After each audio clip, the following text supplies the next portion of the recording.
Welcome to the Clipper channel. In today's video, I'll show you how to set VLC Media Player as default player on your Windows 10 laptop or desktop computer.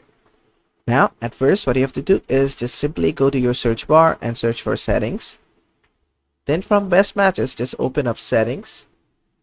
Then in the search bar, just type default apps and you're gonna find this. Just open up default apps.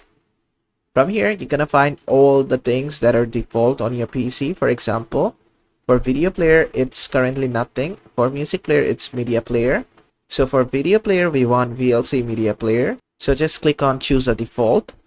Then from here, just click on VLC Media Player. Then just go to music player and select this. From here as well, choose VLC Media Player.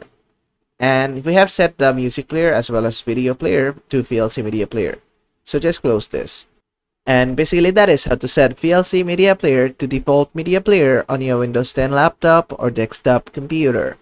I hope this video was helpful. If it was, please give it a thumbs up and don't forget to subscribe.